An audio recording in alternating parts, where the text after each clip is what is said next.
While cleaning my husband's car, I accidentally found his second phone. There were 3,000 messages, 12 years of texts with another woman. I silently called my lawyer. When my husband found out, "Good day, dear listeners. It's Diana again. I'm glad you're here with me. Please subscribe to my channel and like this video. And also, let me know in the comments which city you're listening from. That way I can see how far my story has traveled. I used to believe that a good marriage was something you built the way you built a house, brick by brick, year by year, with your own hands and your own sweat. Daniel and I had been together for 16 years, married for 14.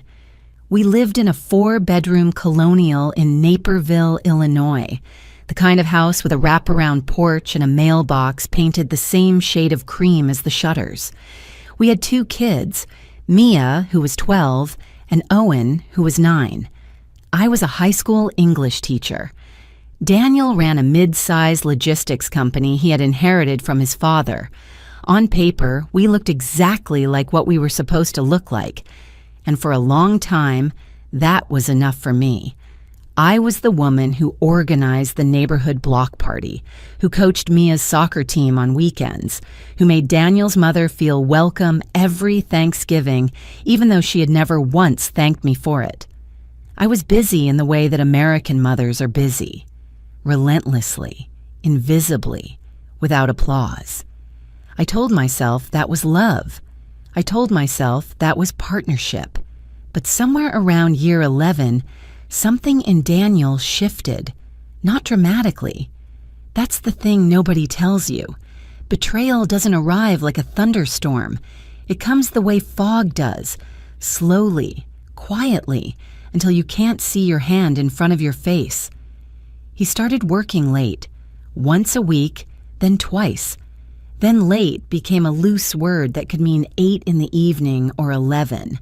He began taking his phone to the bathroom. He laughed differently at his screen. A private laugh, a small and careful one, like a man trying not to be overheard. He started going to the gym at 6 in the morning, which wouldn't have been strange, except that for 9 years, he had called himself constitutionally opposed to early mornings. He bought new cologne without telling me. He lost 11 pounds. I noticed all of it. And I told myself stories to explain all of it. Work stress, a new client, a phase. Men go through phases. I was good at telling myself stories. 14 years of practice. The first real crack appeared on a Tuesday in March. I had come home early, a teacher in service day, and found Daniel in the kitchen, laughing into his phone.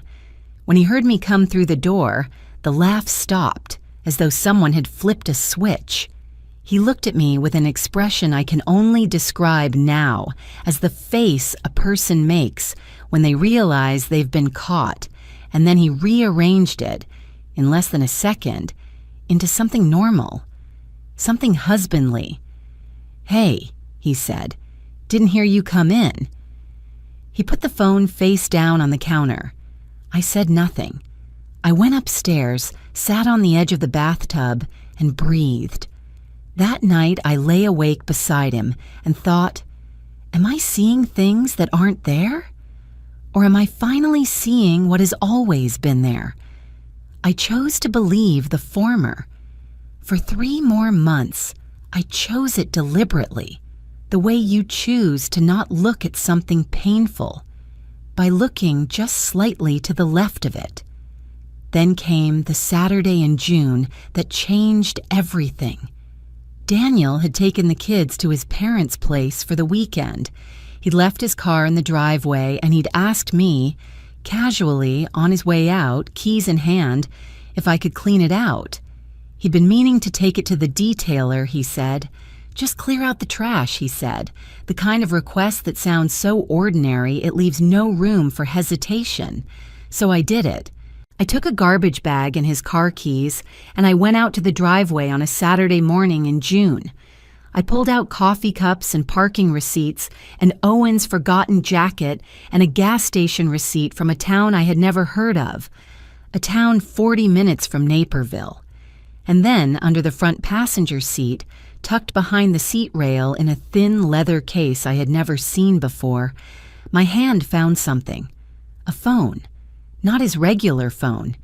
He had that with him.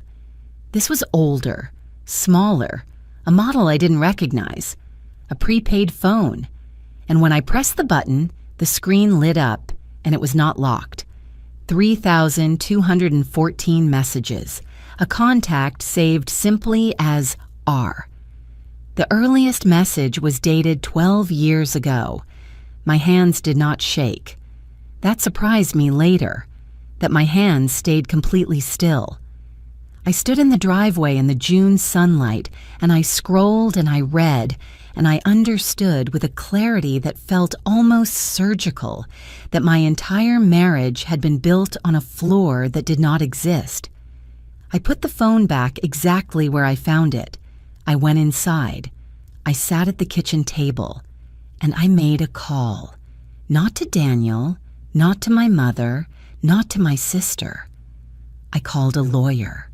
The lawyer I called was named Patricia Hale. I had never needed a divorce attorney before, and I found her the way people find things in moments of quiet desperation, through a Google search conducted with shaking composure at my own kitchen table, children away, husband away, house completely silent.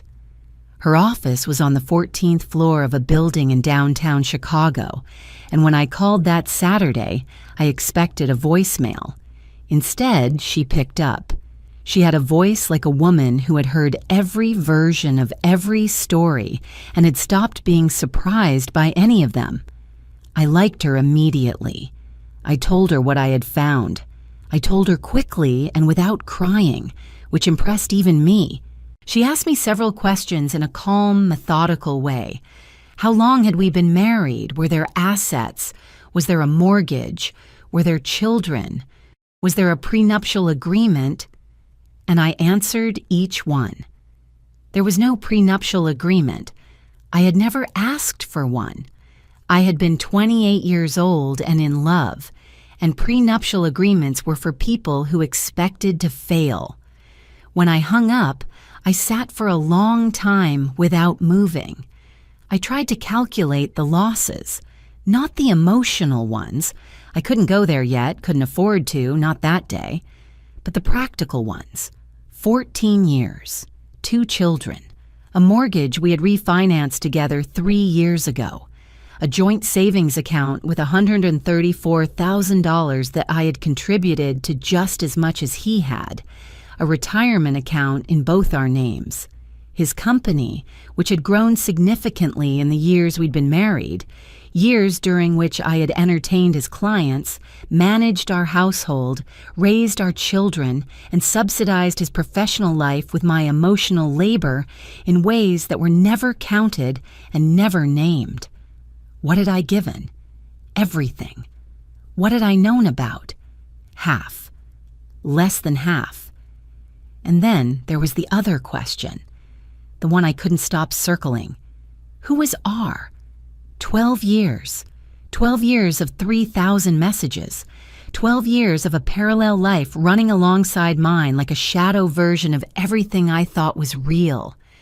Mia had been born during those 12 years. Owen had been born. We had bought this house. We had buried Daniel's father. We had taken Mia to the emergency room when she broke her arm in 5th grade, and Daniel had held my hand in the waiting room and told me everything was going to be fine. And the whole time, there had been R. I gave myself 48 hours to feel it. That was the deal I made with myself. 2 days. 2 days to sit on the bathroom floor and cry until I was empty. 2 days to be the woman in the movie who falls apart. And then I was done. Because here is what I understood on the morning of the 3rd day, when I stood in front of the bathroom mirror and looked at myself with red eyes and a very clear head. Panic was a luxury I could not afford. I was a woman with 2 children, a mortgage, and a husband who had been conducting a secret relationship for 12 years. The moment I let emotion lead, I would lose. I had read enough history, taught enough literature, watched enough of my own mother's mistakes to know exactly how that story ended. So I made a plan. Step 1. I said nothing to Daniel. Nothing. He came home Sunday evening from his parents' place with the kids, and I kissed him on the cheek and asked if they'd had a good time, and I meant none of it, and he suspected nothing. Step 2. I went back to Patricia Hale's office on Monday morning and retained her formally. She gave me a list of things to do and things emphatically not to do. Do not confront him. Do not move money. Do not tell mutual friends. Do not touch the second phone again. Step 3. I began quietly making copies. 14 years of shared financial documents, tax returns, bank statements, the mortgage papers. Everything I could access digitally, I photographed and emailed to a new account he didn't know existed, an account I created on my phone, on a network he wasn't connected to, at the public library on Benton Avenue. Step 4. I hired a private investigator. His name was Marcus Webb, and Patricia recommended him. He was quiet and professional, and he charged $175 an hour, and I paid for him with money from my personal checking account, the one with my teacher's salary direct deposits, the account that had always been technically mine alone, a small independence I had maintained out of old habit and had never thought to be grateful for until now. Marcus Webb asked me one question at our first meeting. Do you want confirmation or do you want documentation? I said, both. He nodded like he respected the answer. That night, I cooked dinner and helped Owen with his math homework and told Mia she needed to redo the introduction of her history essay. And Daniel sat across from me at our dinner table and talked about a contract he was trying to close. And I listened and nodded and refilled his water glass. And underneath the surface of every ordinary moment, I was building something, quietly, carefully, brick by brick. The way I had always believed a good marriage was built, except this time I was building my exit. 3 weeks after I found the phone, Marcus Webb sent me a folder. I was sitting in my car in the school parking lot at 7:14 in the morning, before first period, before the students arrived, before I had to be anyone's teacher or anyone's wife. The email came through on my phone with a simple subject line, documentation. Phase 1. I opened it right there in the driver's seat, with the engine still running and the air conditioning blowing cold against my face. Inside were photographs, timestamps, receipts, a log of observed meetings. Her name was Rachel Fortin. She was 39 years old. She worked as a commercial interior designer with a studio in Lincoln Park, Chicago. She was tall, with dark hair, and she drove a silver BMW that Daniel had apparently helped her lease, a detail Marcus had found by cross-referencing a financing record with Daniel's business account. There was a restaurant in River North where they met on the second Tuesday of every month, without exception, for at least 4 years. Marcus had photographs of them at a table by the window. Daniel was leaning toward her with the ease of a man who believed he was invisible. He was not invisible. There was more. Much more. Marcus had traced a subsidiary account connected to Daniel's company, a shell of sorts, not illegal on its face, but structured in a way that allowed funds to flow out without appearing on the household statements I had access to. An accountant Patricia had referred me to estimated conservatively that approximately $340,000 had moved through that account over 6 years in ways that could not be explained by ordinary business expenses, dinners, hotel reservations, a weekend in Montreal, a week in Tuscany that Daniel had told me was a client retreat. I sat in that parking lot for 11 minutes. Then I went inside and taught 3 sections of 11th grade English, and I did not miss a single beat. That week, something changed in the house. I couldn't point to one moment. It was more like a barometric shift, the kind animals feel before a storm. Daniel became watchful, not paranoid, not yet, but attentive in a new way. He started coming home at more consistent hours. He made a visible effort to be present at dinner. He asked about my day with a specificity he hadn't used in years. I believe he sensed something without knowing what. Perhaps it was the absence of the small complaints I usually made, the low-grade friction of any long marriage. Perhaps it was the way I had become, without meaning to, very still. A stillness that read, to someone paying attention, as unusual. He said one evening while we were loading the dishwasher, "You okay? You seem quiet." "Long week," I said, and handed him a plate. He accepted that. He wanted to accept that. Meanwhile, I filed the first official paperwork. Patricia had advised me that Illinois law required certain conditions for discovery, and we had met all of them. We filed a formal petition, not yet served. Patricia counseled me to wait until our financial discovery was more complete, but filed and docketed and real. My name on a legal document asking a court to dissolve my marriage. The first time I saw it, I had to read it twice. Not because I doubted it, because seeing the words in that context, in a courthouse font on official paper, made something in my chest go very quiet. This was the point of no return. I knew that. Once served, there was no version of this that ended with Daniel and me sitting across from each other and finding our way back. But had there ever been? Had there been a version of my marriage that was real enough to return to? No. The phone under the seat had answered that question. I signed what needed to be signed. The following Tuesday, Marcus sent me a brief text. Subject met R this afternoon. 2 hours. Lincoln Park Studio. I have it. Attached was a photograph taken from across the street. Daniel going in, Daniel coming out. Timestamp visible, his face entirely clear. I forwarded it to Patricia. She responded 12 minutes later. Good. We're ready when you are. And I thought about Rachel Fortin in her Lincoln Park studio, arranging furniture and light and the beautiful surfaces of other people's homes. And I thought about the 12 years she had spent inside my marriage without my knowledge. And I felt something I had not expected to feel. Not rage, not grief, certainty. I texted Patricia back 3 words, serve him Friday. Friday came with the particular cruelty of ordinary mornings. The sun was out. Owen had lost one of his sneakers. Mia wanted to know if she could go to her friend Jess's house after school. I said yes. I braided Mia's hair. I found Owen's sneaker behind the couch. I made coffee. I watched Daniel drink it at the kitchen island while he scrolled through his phone, and I thought, this is the last ordinary morning.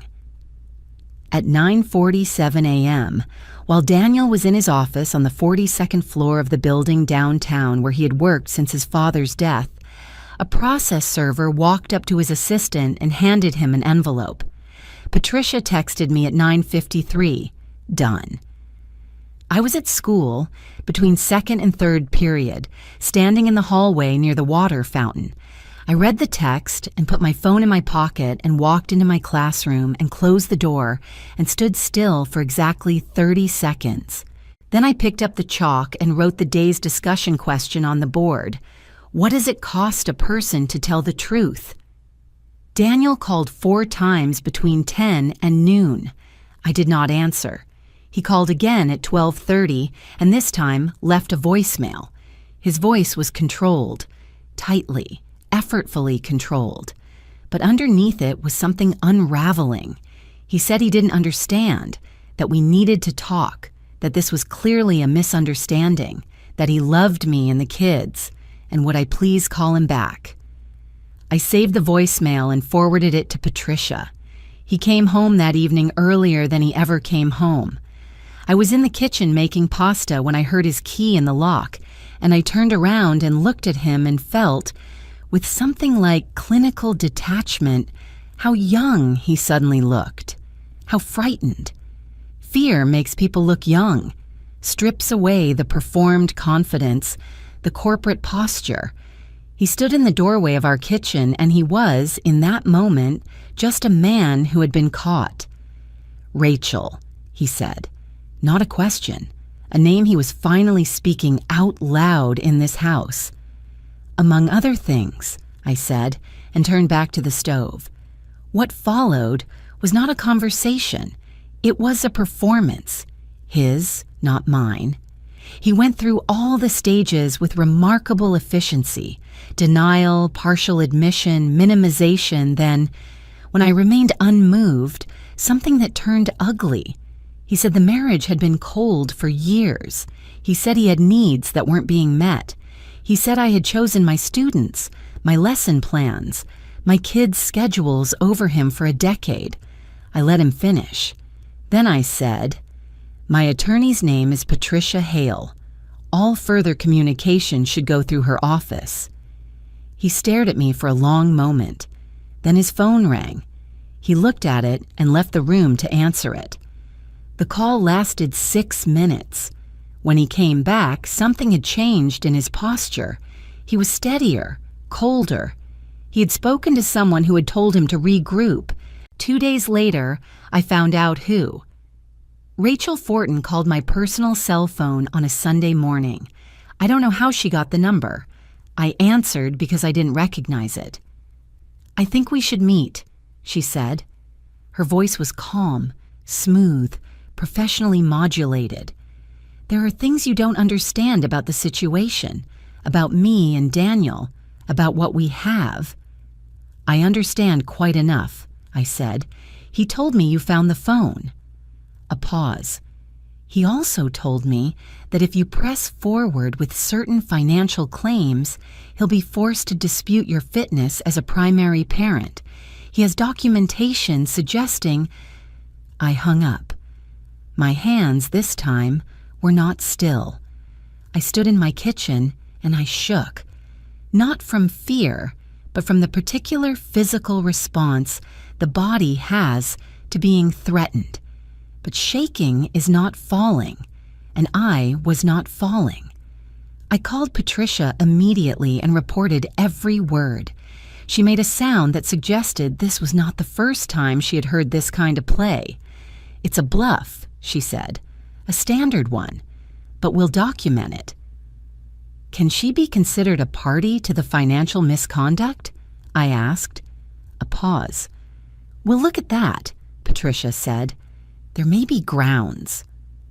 That night, after the kids were asleep, I sat on the back porch and looked at the yard I had planted, the garden I had tended, the yard where Owen had learned to ride a bike and where we had held Mia's 9th birthday party, and I let myself be tired.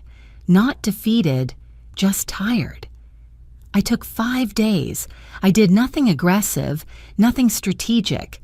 I went to school and taught my classes and fed my children and called my sister in Portland and finally told her everything, and she listened without interrupting, which is the most generous thing a person can do. I slept. I ate. I let the fear metabolize into something more useful. On the 6th day, Daniel sent flowers. Not cheap flowers. Not a gas station apology bouquet. He sent 24 white peonies from a florist in the city, the kind I had once mentioned years ago that I loved. He remembered. Or Rachel had coached him. I couldn't be sure which was more insulting. The card read, "Can we please talk? Just us, for the kids." No punctuation on the question, just a statement trying to dress itself as a request. I put the flowers in a vase because Mia liked flowers, and Mia didn't need to see her mother throw a bouquet in the trash. But I didn't call him. 2 days later, his mother called. I had anticipated this. Sandra Cahill was a woman of 71 who had grown up in a world where marriages were preserved through silence and endurance, and she loved her son with the focused devotion of someone who had decided very early that he could do no real wrong. She called my cell at 7 p.m. while I was helping Owen with a book report, and I let it go to voicemail. Her message was warm and carefully worded, and underneath its warmth was the implication that I was being hasty, emotional, that whatever had happened between Daniel and me was the ordinary difficulty of a long marriage, and that the children, she emphasized the children, would suffer. I listened to it once. I did not return the call. What his mother and Daniel and Rachel Fortin did not understand, could not understand because they were operating from a script that assumed I was afraid, was that I had moved past fear, not through bravery exactly, through information. I knew what I had. I knew what Patricia had. I knew what Marcus had documented. I understood, with the clarity of someone who has stopped lying to themselves, that I held most of the leverage in this situation. And leverage, when you are calm enough to hold it steadily, is power. Daniel arranged for a friend to reach out, a mutual one, a man named Greg who had been at our wedding and who I had always liked, who I suspected had been dispatched as a human olive branch. Greg texted and asked if I wanted to grab coffee, just to catch up. No agenda. I knew there was an agenda. I texted back that I was busy and wished him well. I was not without support. My sister Lauren drove out from Portland and stayed for 10 days, sleeping in the guest room and taking Owen to school in the mornings, so I could have an extra hour of stillness before the day began. She did not offer advice unless I asked for it. She cooked. Badly but enthusiastically. She made me laugh twice, which I had not expected to be capable of. My colleague at school, a woman named Diane who had been through her own divorce 8 years prior, took me for a walk along the DuPage River Trail on a Saturday and told me, very plainly, the 3 things she wished someone had told her. Get a good accountant, protect your credit, and do not negotiate from a place of guilt. I took all 3 pieces of advice. I also found a therapist. Her name was Dr. Anita Rourke, and her office was in a brick building in Wheaton with a waiting room that smelled like cedar and old books. Our first session, I sat across from her, and she asked me how I was doing, and I said, honestly, I feel like someone I trusted handed me a map and I followed it for 14 years and then discovered the map was made up. She said, and now you're making your own. She was right. That was exactly what I was doing. Daniel and Rachel, I later learned, had spent those quiet weeks watching, waiting to see if I would soften, waiting for the grief to overtake the strategy. They were operating on an assumption about who I was. The woman who organized the block party, the woman who refilled the water glass, the woman who was capable of love but perhaps not of this. They were wrong about me. They had always been wrong about me. They came on a Thursday evening in September. I say they because Daniel did not come alone. He arrived at the house, my house, the house where my children were doing homework upstairs, at 6:45 in the evening without calling first. He used his key, which he still technically had. I heard the door, and I came out of the kitchen to find Daniel standing in the front hallway with Rachel Fortin beside him. She was tall, well-dressed, with the kind of carefully assembled composure that takes years to develop. She was wearing a gray linen blazer and holding a small bag, and she looked around my front hallway with an expression I can only describe as the look of someone who has been imagining a place for a long time and is now cataloging the reality of it against the image. For a moment, none of us spoke. Then Daniel said, I know this isn't how you'd want this, but Rachel and I thought, we all need to be able to talk like adults. I looked at Rachel. Rachel looked at me. You need to leave, I said. Calm. Even. The way you speak to people who are testing whether you'll raise your voice.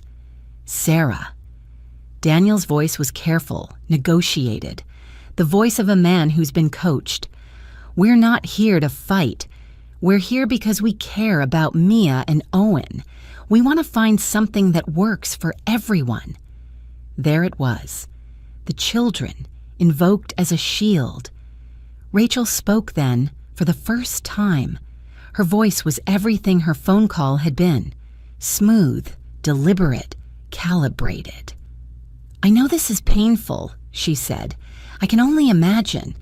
But Daniel loves his children, and I'm going to be part of their lives going forward. It would be better for everyone, especially for the kids, if we could establish some kind of respectful communication. We're not asking you to be friends." She paused. "We're asking you to be reasonable." Reasonable. The word people use when they want you to surrender and call it maturity. I looked at her for a long moment. She had spent 12 years inside my marriage. She had received money that my husband had diverted from our shared financial life. She had taken phone calls and weekend trips and a lease on a silver BMW.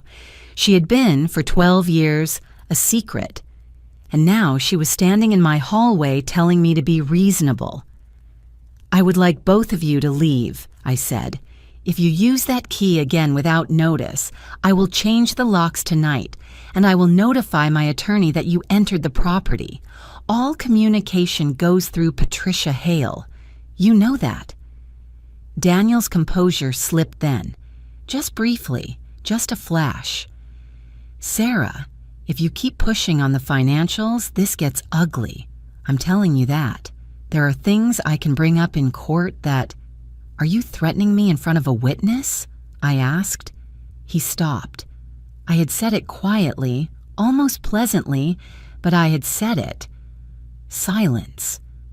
Rachel touched his arm. He closed his mouth, and something happened to her face then. The composure didn't break exactly, but it thinned. She'd come here thinking she would see a woman who was grieving and therefore manageable. She had not seen that. She had seen something she had not anticipated, a woman who had done her homework. They left. I stood in the hallway after the door closed, and I felt it. Yes, I felt afraid. Not the vague, ambient fear of the past months, but a sharp, specific fear. Daniel knew things about my life, my habits, my vulnerabilities. He had 14 years of material. Rachel was clearly not a passive participant. She was strategic, and she was invested, and she had been by his side long enough to have her own intelligence about how to fight. But the fear was not the end of the feeling. It was the beginning of it. Because underneath the fear, or perhaps because of it, something in me went absolutely resolute. Not angry. I was past anger. Resolved. The kind of resolve that comes from understanding that the only thing that protects you is the thing you are already doing. I went upstairs and checked on the kids. Owen was asleep. Mia was reading. I kissed them both, and then I went into my room and I called Patricia and told her everything. The entrance, the words, the threat. I told her I wanted it documented. "It is documented," she said. "The moment you told me." "Good," I said, "because I want this done." The hearing was scheduled for the 3rd week of October. In Illinois, divorce proceedings are not always dramatic. They are, more often, procedural. Rows of numbers, legal language, a judge who has seen everything and responds to nothing with visible emotion. Patricia had explained this to me months before, and I had understood it intellectually. But understanding something intellectually and living through it in a wood-paneled courtroom are two different experiences. Daniel came with his attorney, a man named Jeffrey Marsh, who had a reputation for aggressive tactics and a bespoke suit. Rachel was not present in the courtroom. She had no legal standing to be there, but I knew she was close. I had seen a silver BMW in the parking structure 2 levels down, and I had made a note of it and kept walking. The fact that she had come at all told me something useful. She was afraid of what was about to happen inside that room. Fear brings people to parking structures. Confidence stays home. Daniel looked good. He had dressed carefully, the kind of careful that is itself a message. He had lost a bit of the fear I had seen in the kitchen, replaced it with a reconstructed version of his professional self. He sat beside Jeffrey Marsh, and he did not look at me. The first hour was financial. Patricia presented our documentation, the discovered accounts, the estimated diversions, the 6-year pattern Marcus and the accountant had reconstructed with forensic precision. The numbers were specific and sourced and impossible to dismiss. Daniel's attorney objected to several exhibits. The judge overruled most of them. Then Jeffrey Marsh began his counter-presentation. He argued that the business account in question was legitimately structured, that the expenditures were business-related, that documentation supporting this would be forthcoming. He used the word forthcoming 3 times, and each time the judge's expression remained exactly the same, unmoved. He then pivoted, as Patricia had predicted he would, to the question of custodial fitness. He suggested that my work schedule, my long school hours, and what he called a pattern of emotional unavailability in the marriage had contributed to the breakdown of the family structure. He used soft language, careful, coded, but the implication was clear. It was the moment I had been prepared for. Patricia stood and submitted the documentation we had gathered over 4 months. School records showing my consistent involvement in both children's education, my presence at every medical appointment logged in their pediatrician's files, testimonials from teachers and coaches and the soccer league coordinator, a structured timeline of my documented contributions to the household over 14 years, set against Daniel's actual logged presence. She presented the voicemail he had left the morning after service, the one where his voice had slipped, and 2 text messages in which he had referenced the children as leverage. She presented a record of Rachel Fortin's phone call to my personal number, including the verbatim threat regarding custody. And then she presented something I had not known was coming. Marcus Webb, it turned out, had done more than document meetings in Lincoln Park. He had, legally, through public financial records and a source inside the leasing company who had chosen to cooperate, traced a second account. Not the shell account we already knew about, a different one. An account connected to Rachel Fortin's studio, in which Daniel had made 47 deposits over 5 years, totaling just over $200,000. He had been funding her business with money from our marriage. The courtroom did not gasp. Courtrooms rarely do. But there was a quality of stillness that settled over the room in the seconds after Patricia laid that exhibit on the table. The particular stillness of people absorbing something that changes the shape of what they thought they understood. I felt it. The court reporter felt it. Even the bailiff near the door seemed to pause for just a fraction of a second. Only the judge maintained his expression of deliberate neutrality, because that is what judges are trained to do.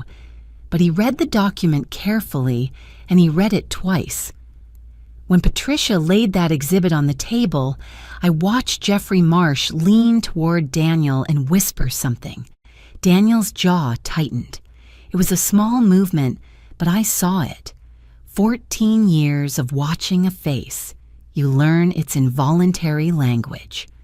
The judge reviewed the document and asked Daniel's attorney to respond. What followed was not pretty. Jeffrey Marsh was skilled, but skill is not the same as material, and his material was inadequate. He attempted to characterize the transfers as personal loans. The judge asked for the loan documentation. There was no loan documentation. He suggested the transfers were gifts. a characterization that created its own legal problem. The judge made a note. Daniel was asked to speak directly on 2 points. He answered both with the particular cadence of a man who had run out of narrative and was now improvising, sentence by sentence, hoping the next one would hold. It didn't hold. By the time the morning session ended, Jeffrey Marsh had requested a 30-minute recess, and Daniel had aged, visibly, a decade. I sat at the plaintiff's table beside Patricia, and I did not feel triumphant. I felt, more than anything, tired in a deep and honest way. The tiredness of someone who has been carrying something very heavy for a long time and can see, for the first time, where they will be able to put it down. I thought about the woman who had stood in a June driveway with a prepaid phone in her hand, who had chosen stillness over reaction. That woman had built this moment, quietly, over months, without anyone seeing her do it. And now, here it was. When the recess ended, Jeffrey Marsh made a statement. The language was legal and careful and amounted in plain English to this: Daniel Cahill was prepared to discuss a settlement. Patricia leaned to my ear. "Your call," she said. I thought about the peonies on my counter, the flowers in front of my face, the woman in my hallway telling me to be reasonable. "No settlement," I said. "We finish it." The settlement Daniel's team had proposed would have given me the house, basic child support, and a split of the visible marital assets. A clean and, on the surface, reasonable-looking arrangement that would have left the $540,000 in diverted funds essentially unaddressed, and Rachel Fortin's BMW and studio startup capital comfortably intact. Patricia had explained the offer to me the evening before the second hearing day, sitting across my kitchen table with a legal pad and 2 cups of coffee. She laid it out clearly, and then she said, "The judge has seen the financials. If we go back in, there's a real possibility the court treats the diversions as dissipation of marital assets, which changes the math significantly." "What's the risk?" I asked. "Litigation is always a risk," she said, "but our documentation is solid." I thought about Marcus Webb sitting in his car across from a restaurant in River North, doing his job while I was teaching The Great Gatsby to juniors who didn't yet know that green lights are dangerous things to chase. I thought about the library on Benton Avenue and the email account and the 4 months of work, mine and Patricia's and Marcus's and the accountants, that had gone into this. I thought about Owen's math homework and Mia's history essay, and every ordinary evening I had held together with both hands while simultaneously building a case that could withstand a courtroom. All of that work, all of those careful, invisible hours. "Let's go back in," I said. The second day in court was shorter than the first. Patricia presented a focused, methodical argument to the judge regarding the dissipation of marital assets under Illinois statute. The $540,000 was documented. The timeline was established. The connection to a third party, Rachel Fortin, was evidenced. Jeffrey Marsh, to his credit, fought. But he was fighting with a hand he hadn't fully believed was as weak as it was. And the moment the judge began asking pointed questions about the second account, the room shifted. The shift was not visible in the furniture or the fluorescent lights or the court reporter's steady typing. It was visible in Daniel's posture, in the particular collapse of a man who has, for the first time, run out of options and knows it. I had seen that posture once before, on the evening he came home to find me unmoved in the kitchen. But this time there was no door to walk through, no phone to answer, no room to leave. He was in a courtroom, and the record was being made, and there was nowhere to go. The judgment came 3 weeks later. I will not pretend it was everything I might have wished for in a different version of my life. No court judgment is a substitute for 16 years you cannot get back, but it was, on every material measure, a victory. The marital home was awarded to me outright. Mortgage liability included but offset by an equitable adjustment. I was designated primary residential parent for Mia and Owen, with Daniel retaining standard visitation. Child support was calculated at a figure that reflected his actual income, including the forensic accountant's revised estimate of company revenue he had previously understated. The $540,000 in diverted assets was treated by the court as dissipation, which adjusted the asset division significantly in my favor. I received a lump sum judgment that, together with the equitable property split, gave me a financial foundation I had not expected to have. Daniel was ordered to pay a portion of my legal fees, which the judge cited as appropriate given the financial conduct the case had documented. Jeffrey Marsh filed a notice of intent to appeal. 14 days later, he withdrew it. I was told, secondhand through Patricia, that Daniel had made the decision himself, that continuing to fight would cost more, financially and reputationally, than accepting the outcome. It was, in the end, the most rational decision he had made in years. I almost respected him for it. Almost. I was in my car in the school parking lot when Patricia called to tell me about the withdrawal. The same lot where I had opened Marcus Webb's folder on a morning that felt like a different lifetime.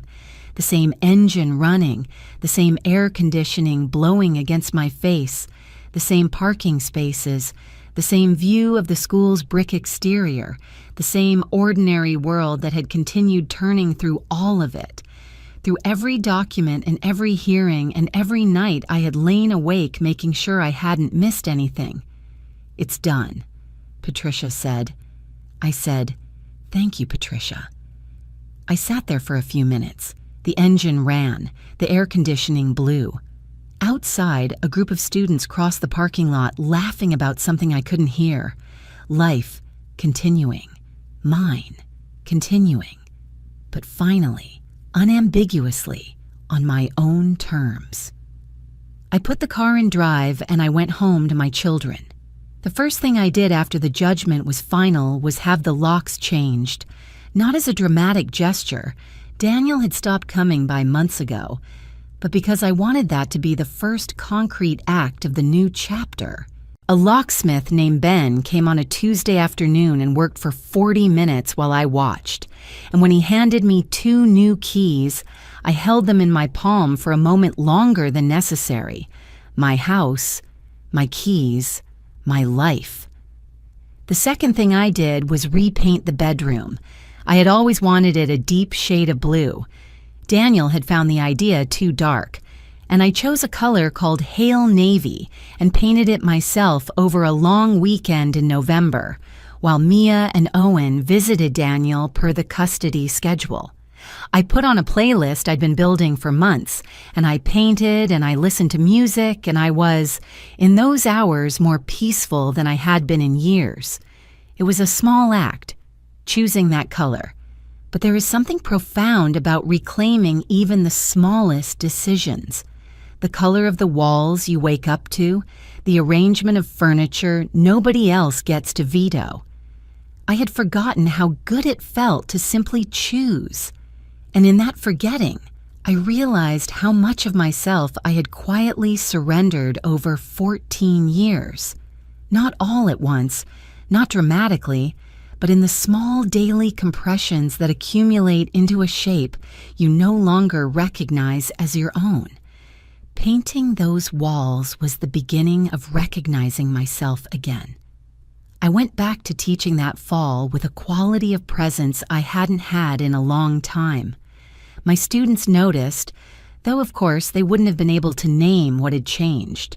I was more precise, more patient, more genuinely interested in what they had to say. Diane, my colleague, told me at the holiday party in December that I seemed like someone who had gotten enough sleep. More than that, I said, and she laughed, and she understood. Lauren came back for Christmas with her husband and their youngest child, and we cooked together in that newly painted house, and Mia and Owen ran between rooms, and there was chaos and laughter, and the particular warmth of a home that is held together by the people who actually want to be in it. I looked around the table at dinner, at my sister, her family, my children, and I felt something settle in me that I can only describe as rightness, the feeling of a life returning to its actual shape, not a rebuilt version of what I had lost, but something genuinely new, something that belonged entirely to me and to the people who had chosen to stand beside me when it mattered most. Lauren caught my eye across the table at one point and raised her glass slightly, just barely in the smallest possible toast. No words. She didn't need any. Two sisters who had known each other for 40 years understood in that moment exactly what was being celebrated. I started running. 3 mornings a week along the DuPage River Trail where Diane and I had walked months before. At first, I was slow and graceless, but by March, I could run 4 miles without stopping, and I had learned that there is something about physical effort, about asking your body to do something and having it comply, that is quietly restorative in ways that are difficult to articulate. Some mornings, the trail was empty and the river was silver, and the only sound was my own breathing. And in those moments, I understood, fully and without sentimentality, that I had come through something. Not unscathed.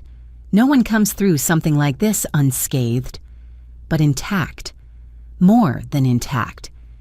There were mornings when I ran and thought about nothing at all, which sounds unremarkable until you understand that for 2 years, my mind had never been quiet, had never stopped cataloging and planning and bracing. Silence in your own head, it turns out, is one of the finest things you can earn back. In the spring, Owen's teacher nominated me to speak at a district fundraiser about literacy education. I said yes. Standing at the podium in front of 300 people, I thought about the woman who had not raised her voice in a driveway or a kitchen or a courtroom. And I thought that perhaps that particular kind of restraint, that sustained, deliberate calm, was something worth teaching, worth passing on.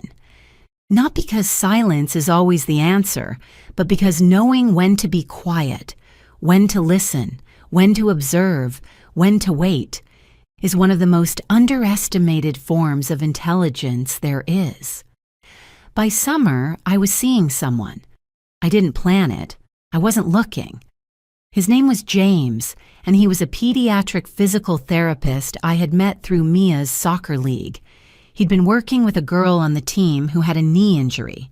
He was quiet and funny, and he had, I noticed early, the habit of listening completely rather than simply waiting for his turn to speak. We went to dinner twice before either of us called it a date. On our 3rd dinner, he asked me what the last 2 years had taught me. I thought about it for a moment. That I'm more capable than I gave myself credit for, I said. He nodded, as though that was the answer he had expected. And then he said, quietly, I think most people are. They just don't get the chance to find out. I looked at him across the table and thought, here is a man who understands something true. It was a good feeling, a new one, the kind you don't rush. As for Daniel and Rachel Fortin, the appeal withdrawal had not ended Daniel's legal complications. The forensic accountant's findings had been documented with a level of specificity that attracted, in the months following the judgment, the attention of the IRS.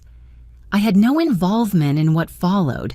I simply knew, through Patricia, that an inquiry had been opened regarding the company accounts. Daniel's business, which had been valued at several $1,000,000 at the time of our divorce, entered a complicated period. 2 major clients withdrew contracts during the investigation. A partner bought out a stake at a reduced valuation.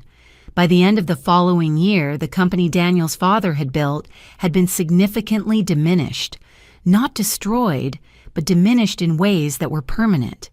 He moved into an apartment in the city. I know because Mia mentioned it on the phone. She was measured about her father. I was careful, always, never to say anything that would put her in the middle. That was a discipline I had chosen early and maintained. Whatever he had done to me, he was still their father, and children are not weapons. Rachel Fortin's interior design studio closed 18 months after the divorce was finalized. The reasons weren't public, but the timing correlated with the financial investigation and, I was told by someone mutual, with the withdrawal of a significant ongoing client that had been connected to Daniel's company. She sublet the Lincoln Park space. I don't know where she went after that, and I found to my own surprise that I didn't much care. She'd occupied a very large portion of my mind for 2 years, and then, when the legal chapter closed, she simply receded. Not because I forgave her exactly, but because she stopped being relevant to the life I was building. The life I was building had no room for her in it. When I think about that Saturday morning in June, the garbage bag, the driveway, the leather case under the passenger seat, I think about what it cost me to stay still when every nerve in my body wanted to react. That stillness was the most important thing I did, not the lawyer, not the investigator, not the 4 months of documents and the courtroom and the judgment. The stillness came first, the decision to know before I acted, to understand before I spoke. That was the foundation everything else was built on. Here's what I learned. Love is not a reason to stop knowing yourself, and a life built on someone else's lies is not a life you owe loyalty to. If you are watching this and you recognize something in this story, a phone turned face down, a laugh that stopped